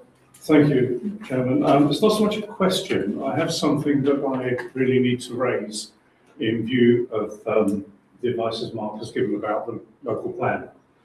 So I have a grave concern about one of the aspects of that. But before I can get onto it, I need to sort of quickly reference back to kind of do a bit of scene setting here. I'm so pleased you're able to join us, Mark, because councillors might remember in the early part of this year, Horsham ran a series of workshops for their annual plan, elements of which feed into the local plan. And I couldn't come to one at Billingshurst, but I did attend the event on the 17th of February at Ashington, which Mark kindly chaired, so he would remember it very well. And I'm sure he would recall we had a little bit of a hard time, I'm afraid. There were 6 different parish councils there. And one of the main bones of contention really was that they all felt Horsham District Council didn't consult with them enough and basically didn't listen. So bringing that forward to the local plan, which is again up for discussion and consideration, I feel unfortunately the community of Billingshurst is still not being listened to. This council's position regarding development is one that we're not newbies. We don't like it, but we know it's going to happen. And from our perspective, it's a case of trying to influence the type of development we get and where we get it. So I was rather disappointed to see the apparent fixation that HDC have with the proposals for developing east of Billingshurst still continues. They've not listened to any of the comments in 2 public meetings that we've held here in this very room. Our current MP, John Milne, when he's in his previous post as director or cabinet member, I beg your pardon, cabinet member for planning on HDC, kindly joined us for one of those meetings and listened to all the concerns that people had, but none of them have been addressed. We look at the 3 main reasons that Horsham gave previously for supporting the east of Billingshurst proposals in preference to those put forward by the West of Billingshurst. Number 1 was the fast deliverability of the East Billingshurst site. And at a meeting here, back in February of 2024, Mr. Milne referenced that it could happen as quickly as within 5 years. We are now 2.5 years on from that. So to meet that requirement, I think they're going to have to accelerate somewhat dramatically, which we know is not going to happen, it just simply can't happen. Pillar number 2, the main reason was this proposed West of Billingshurst development was outside a circle which was seen to be deemed sacrosanct for some reason of the A29 on one side and the 272 on another. We now know that there have been numerous other developments that have been approved, the other side of the A29 and the other side of the 272. So that reason is blown out of the water. Two of our three councillors also referred to the preferential factor that the site east of Billingshurst was smaller than the proposed development on the west and therefore more favourable to Billingshurst. Well, lo and behold, fast forward to 2026 and the proposed 650 is now increased by 54% up to 1,000 homes plus 5 gypsy and traveller sites. I want to look at the track record of the site promoters, who we know very well in this region. Bellway. First of all, they failed to deliver on previous promises and guarantees that they've given with their developments, most notably in the laughingly called 475, which offers about 560 properties now. They promised land put aside for a school. That didn't happen. They've conveniently transferred that promise to the proposed new site. My colleagues on the planning committee will know of the multiple enforcement notices that have been issued to that particular promoter over issues relating to that site, many of which are still outstanding, which I think is a good summary of their character. But again, it looks like they're going to be supported with another development, which will no doubt lead to them building and walking away on other issues. There's also the fact that whatever we think of the proposals that have been put forward tonight, or those that have been put to us at previous parish council meetings, the promoters, developers, whatever, have at least had the courtesy to come and talk to us. Whether you love them or loathe them, support them or not, they come and they talk and they listen and they take away what we say. Unfortunately, this promoter systematically from day one have done nothing. There's no engagement. When they had a lot of adverse publicity in local press about this some 2 years ago, they did agree to meet certain people representing clubs and organisations in the community. They sent along a couple of juniors who couldn't answer a simple question and haven't made any contact since. So that rankles with me. But the key issue, and this is one that I need to highlight, I don't know if councillors have had a chance to read the document that's recently been published, Horsham District Council's schedule of suggested modifications to the Regulation 19 of the plan. Excuse me, I'm talking too much. Thank you. It's 119 pages long, but I'm going to pick out one paragraph, which is on page 98, paragraph F. This relates to the site east of Billingshurst for 1,000 homes. Councillors will be aware that there's the mainline railway running right through the middle of it. The paragraph reads, the development must provide appropriate safety improvements in respect of the railway line and the public right-of-way crossing in consultation with end agreement from Network Rail, West Sussex County Council and the council, so that the level crossing is closed and replaced with a bridge or underpass within the site. The replacement crossing must enable safe pedestrian, wheeling and cycle access over the railway. Prior to formal agreement, the layout should safeguard land adjacent to the railway as appropriate to address Network Rail signalling and other requirements to provide for the provision of a footbridge or underpass. Provision must be phased in accordance with railway safety requirements and where not provided from the outset, designed and land safeguarded to enable ramped wheelchair accessible provision in accordance with a phasing plan to be agreed by the council so that the fully accessible provision is in place prior to the completion of all dwellings. That to me is a disaster waiting to happen. Courtesy of a friend of a friend of a friend who's a junior barrister, I showed them that paragraph and said, am I interpreting this correctly? Basically, if they're given permission for 1,000 houses, they can build 999 of them without making any change to that unmanned crossing over the railway. And they said, yes, by that wording, my interpretation is you're correct. So as long as they don't complete on one dwelling or more, they're off the hook. And I think that is wholly unacceptable. We are aware already that there have been, tragically, fatalities at that crossing, but to put 1,000 homes around it, potentially 4,000 people, it's just completely unacceptable that that is allowed to stand. With your permission, Chairman, to try and find a resolution, I've drafted a proposal that I could put forward. We can't take proposals, we're not in council session. It's not on the agenda. We're in a closed But session. the local plan is on the agenda, Mr. Chairman, by the fact that it's been put forward as part of Councillor Bainham's update. No. You could have asked for this to be put on the agenda, but we cannot make a decision on item what's not on the agenda, especially if it's not in council session.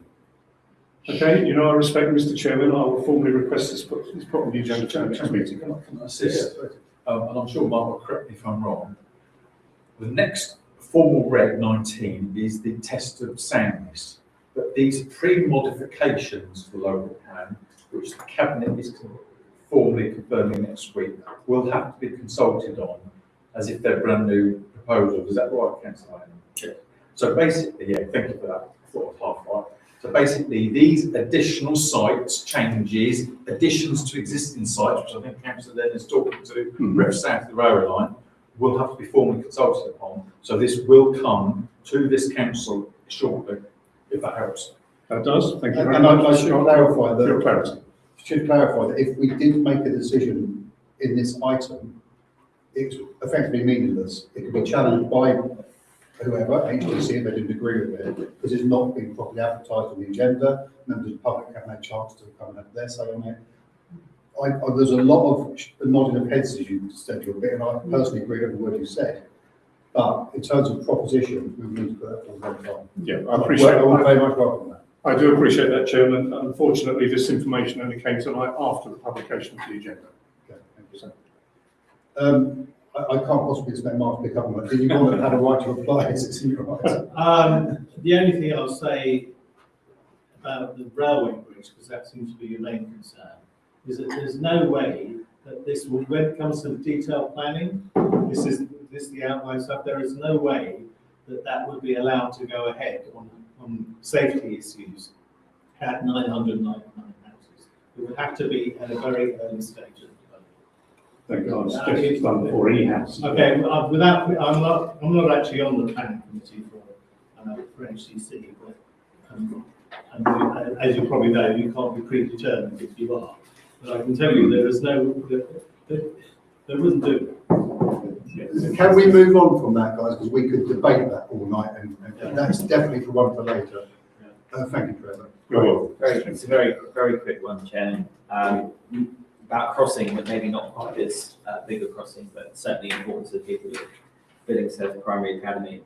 I was wondering if there'd been any further kind of work that happened around appointing a crossing guard, or at very least a crossing situation outside of Billingshurst Primary Academy. I think I'll be honest with you, it's an accident waiting to happen. Okay, well, there's a new school crossing patrol has been recruited, and he will be, I think it's a he, might not be actually, I'm not sure. But they will be on board at the beginning of September for the new school year. Thank you. Thank you. Last one, a very quick one. Sorry, Mark, can you confirm that the consultation for what we've just been talking about is until the 31st of July? Am I right or am I wrong? I think that's right. That's July. I'm just not sure, because if it is 3-4 weeks. No, it's not with that. Okay, so is it August? Yeah. 24th of August. So we would need to be consulted and offer our before the 24th of August. I mean, you'll remember the Reg 19 consultation on the original local plan. Yeah. It's the same process. Yeah. No, I just wanted to confirm timing, because we No, we'll have a July. I'm sure also we've got a bit of faith in our clerk to make, I'm sure he'll make sure we have on say with the appropriate times. Yeah, thank you. Yeah. Any other questions for Mark, councillors? Thank you, Mark, much appreciated. Thank you for coming with both your hats on. Thank you. Moving on to reports from council representatives from outside bodies. Are there any councillors? Thank you. I attended my first meeting as council rep at Dorchwood Preschool last week. Sadly, they had a break in the evening before, but thankfully nothing was taken. They plan to replace the wooden fence around the playgroup with a more substantial metal version, which they've currently got normal, I believe. They were not happy with the verges outside the playgroup not being cut, as this made vision more difficult for drivers and pedestrians alike. So I reported that to Highways myself. And they're holding their summer fun day on Saturday, 11th of July, for people's information. Now we're back into our meeting. I think the longest adjournment we've ever had with you. So approval of minutes of the meeting held on the 2nd of June. Any comments or questions? Okay, can I propose we accept as true record? Seconded by Doug. Thank you. Those in favour? That's carried. Thank you. Clerk's report. Chairman, can I just reference the email I forwarded around yesterday regarding the 20 mile an hour campaign for the High Street adjoining roads, which we've been working on for many years. It's obviously now formally looks like it hopefully will be happening next year. So I've shared the initial design with members. It's not in the public domain yet, but I'm sure it will be shortly. I'm sure members will get a chance to comment on that again in the future. Thank you. Not for discussion, debate or question, but can I please request an early update as possible to councillors about the situation of Adversane Hall and where we're at with that, given the connection tonight? Not tonight, but if you could update us by email perhaps. Because that was a bit of a bolt from the blue, but I must admit. It will be by email, but it's not public. No, I understand, that's fine. I think some of us felt a little bit of a disadvantage there. Well, to be honest, Chairman, I will say in public, they've had that opportunity and been promising to make an offer for months and months and months. And they did put in that offer at quite last minute. So let's leave it at that. Yes, thank you. Yeah, thank you. Item 11, public car parking. Now, in recent weeks, I've been in contact with District Councillor Bateman and the manager of the Master Fryer in Billingshurst. As you know, has done a fantastic job spearheading a campaign, more of education, I think, to make people aware of the issues people are experiencing. He's done a great job for that. It was interesting speaking to him actually, because he thinks the two things which would assist the situation most would be to open up a link between the library and Jacobs Mead car parks, and for the car park owner to extend the time people have to buy a ticket when they arrive, perhaps from 5 to 10 minutes. Just that step, I think, would make quite a difference. It is clear from conversation I've had, and which I've shared with councillors, that there's still actually a lot going on behind the scenes in HTC related to Jacobs Mead.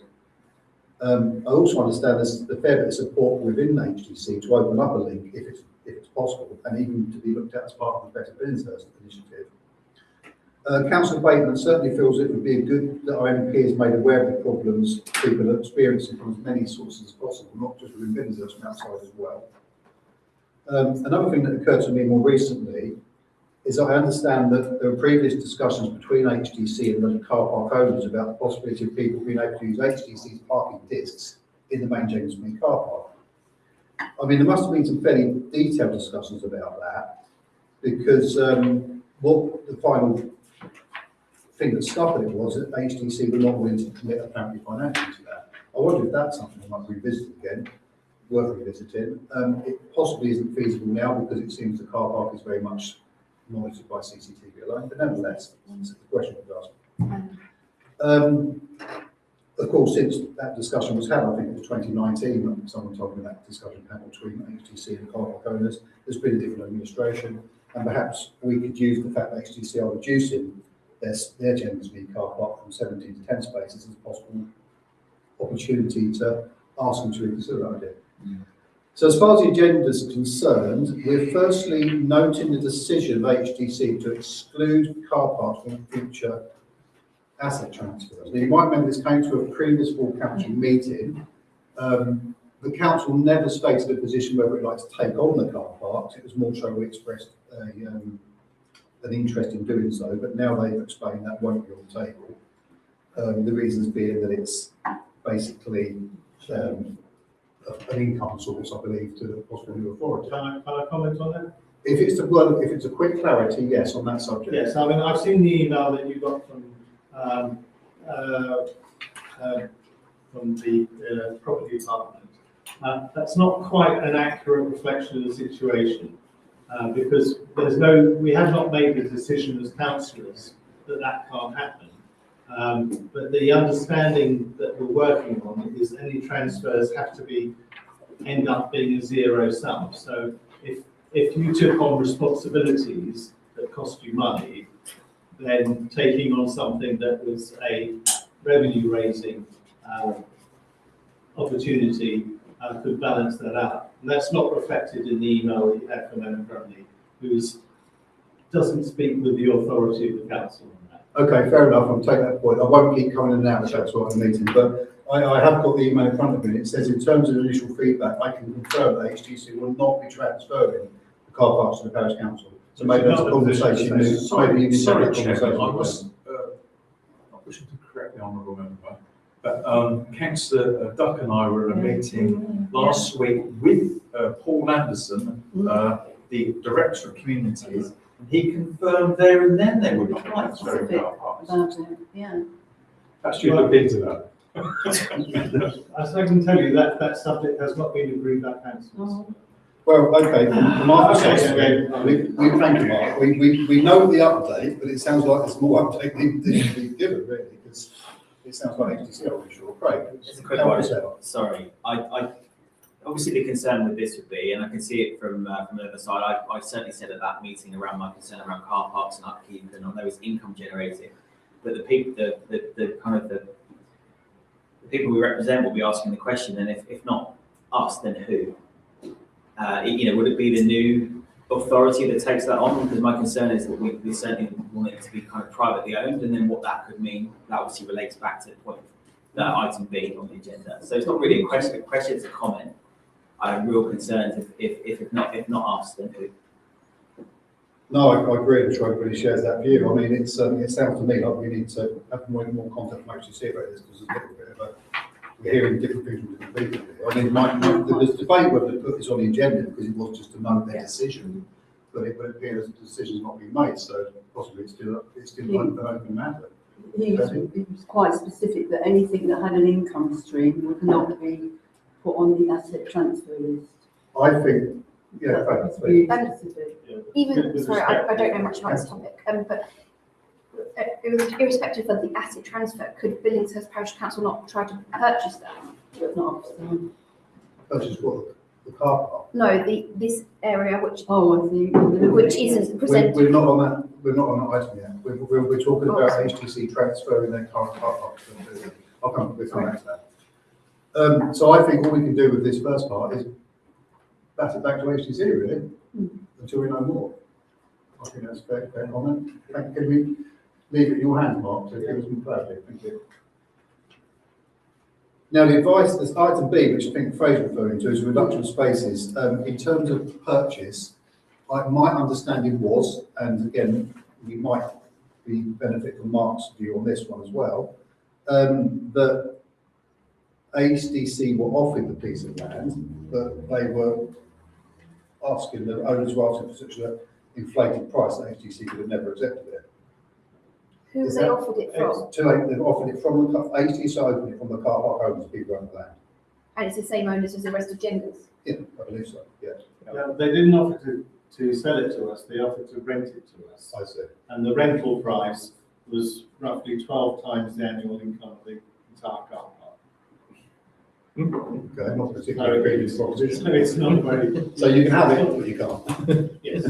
I mean, essentially, they want they want to buy us out of there, and we don't think it's in the interest of Billingshurst residents to sell to them. Quite like to. Thank you very much. How could it possibly be? Faye, sorry, do you want to carry on? Sorry, so is it just, so that parcel was never owned by Horsham District Council, it was always owned by Genders, and they've just looked at the boundaries and realised? That's my understanding. Yes, that's what's happening. Yeah. Nobody looked at it. Yeah. So again, no decisions for us tonight. We could write to HDC and say, please reconsider your decision to, reduce the spaces. But given what we've been told about the boundary, I don't think there's an awful lot they can do about it. It's not their land to work with. Do you want the background? I think it might be helpful if people don't mind. Yeah. Okay, so last October, Napier Car Park made an offer to us to buy the small HDC car park. In doing so, they obviously did land registry checks. And it came up that they owned that slither on the edge. Now, neither they nor us were previously aware of that. Yeah. And at that point, they thought, well, that's a good thing. They can use that as a lever on us to sort of get us to do that. But we kind of said no. That was very useful, item of clarity, because the perception was, by the person I've been speaking to, is that Napier had decided that they went looking for this problem, if you like, in order to, get more money or reduce the spaces. But it sounds like neither parties were particularly aware of it, were they? No, nobody knew about it until October. Is it possible that Napier can actually use that particular area for parking? For what? Do you think? I don't think so. I wouldn't have thought so, but how's that helping us? Well, I mean, from looking at the plan, it didn't look as though you could actually park, they could actually use it. No. But they're just there as a ransom. Well, that's the point. So they can use it in respect, they can try and get income from it. Yeah, sure. Yeah. But in physical terms, No. they're not going to be able to use it. What is the small square here? Is that? That's what we're looking at. Sorry. The tree. Tree. Tree. Now, I don't know if we can, go anywhere with this particularly.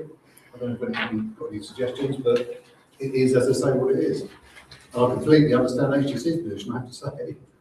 And like I said earlier, I think it's a case of like being said, yes, you can have the land, but actually we've asked you so much for it, no, you can't, you're never going to accept it. And it's only going to be rent anyway. Is that what you said? Yeah. Can I ask like a question? Do we happen to know if Napier owned the garages?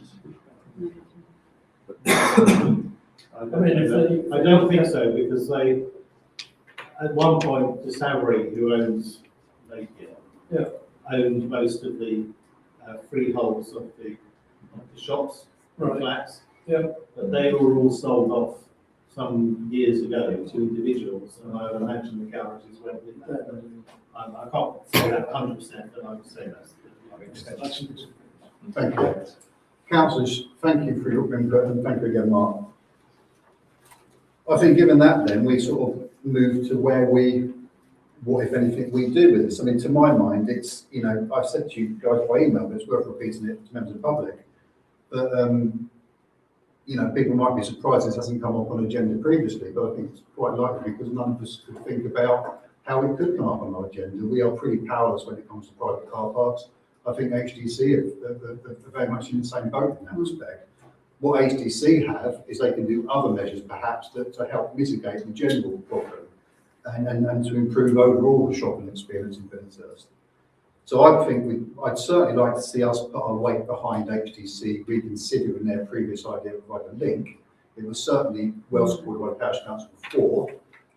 So I think it would not hurt to put a letter to HDC to that effect saying, yes, please do reconsider that. It would be a huge improvement to the overall area.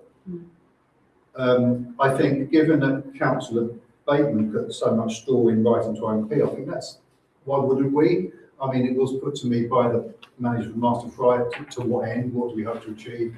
I think I'd like, Greg, if we do agree to write such a letter, to talk to Councillor Bateman, because she was also talking about copying it to other people. I think if we're going to send that email, that letter, let's make the possible most of it. And I still think, this is maybe me being in cuckoo land, but throughout all of these problems people have experienced, have anybody actually sat around the table with the owners of Jenkinsmead Car Park? I mean, I would like to see a meeting between representative council, district councillors, and a representative from the business community, and actually have a face-to-face meeting with these people. And for their sake as well, they can put maybe forward things to us we're not aware of, but I don't think that's going to happen. I think that would be a good step in the right direction. I can't say it's going to achieve anything, but I think anything's worth trying. Other than that, I'm struggling to know what we can do as a parish council, really, unless anyone's got any ideas. The fact is we're discussing it, Paul, which is positive in itself. It's a bubble up, isn't it? Bubbles in, bubbles out, goes away. we're now addressing it as best we can, and that's got to be the right thing. I do endorse the idea of a joint meeting. Any other comments or questions? Can I formulate a proposal then, that we do try, we ask Greg to try and set up a meeting between the owners of the car park, involving representatives of the parish council, district councillors, and if he's willing to attend, the manager of the master plan, as a representative of the business community. Can I propose we do write to our MP John Mill in consultation with Councillor Clayton as to how she feels we can best work that for the benefit of our community, and could we write to HDC and strongly urge them to reconsider the idea of some form of leak and say that we very much put our weight behind that as we did previously. Jim, thank you. What we write is the MP of Bank. Well, that's why I want you to talk to Councillor Clayton. Yeah, that's my point. Because she had a lot of ideas, and I thought it would be best if she helped us with that and see what exactly. So we try to achieve the best possible advantage from that. I think that makes sense. Proposition. Would you like to second that? Yes. Thank you, Doug. Those in favour? That's carried. Apologies. So item 12. We're doing all right. Fine, well, it's not too bad. All things considered. To agree to have drop-in sessions in early 2027. See why this needs to be on the agenda. Personally, I think it's taken as read. Very good idea. We did it before. I think it's very useful. Any comments or questions? I'm sure many of us would be very happy to attend those and twist a few arms. We might be doing ourselves out of a job, of course, because we might get loads more people come forward, but that's all. If there's an election, of course, democracy is best served. Do you want anything? Do you want to make a formal? Yeah, go on. So I propose we do ask the clerk to arrange those sessions again leading up to the election. Thank you, Philip. Second, those in favour? That's carried. Thank you. Now, to receive the minutes, the planning and environment, please. Yeah, I recommend the council accepts the meetings held on the 5th of May, please. Seconded by Faye. Thank you. Those in favour? Can I just have hands up again, because I'm not sure about that. Thank you. Yeah, that's carried. And F&GP, 29th of April and 27th of May. I propose the council approve the minutes of the F&GP for those particular dates. Receive, not approve. Greg, he's underlined it as approved. Right. So I'll receive. Those in favour? Thank you, that's carried. And property 11th of Feb. Property. I propose property minutes be received. I'll second that, thank you. Those in favour? And working practices. I propose to receive the minutes of the 18th of February and approve. Thank you, seconded by Doug, thank you. Those in favour? That's carried, thank you. And to receive a neighbourhood warden's report, again, very good that I could see. Any comments or questions? Again, I'll make the point to members of the public, these are on the council's website, and they give a lot of information about what our wardens are up to in our community. Date of next meeting, 2nd of September. Thank you, everyone. That could have gone a lot longer, so thank you for having this amount of time. Thank you. Oh, you want a meeting? I love that. So we go straight on now to the meeting of the Billingshurst Centre Trustee. Chairman's announcements. What I said earlier about restricted to internet, nothing's changed.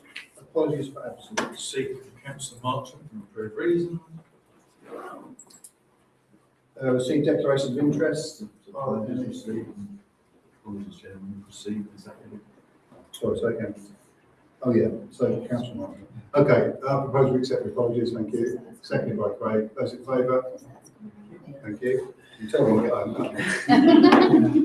home. Declaration of interest. None. Approving minutes of Parish Council as trustee meeting held on the 6th of May.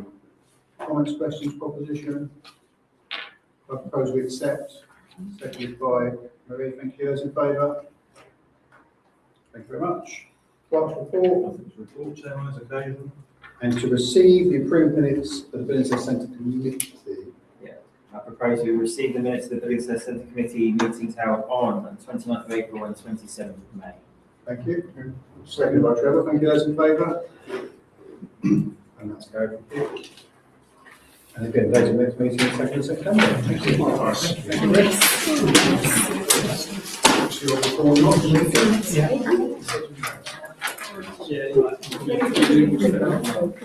We will be-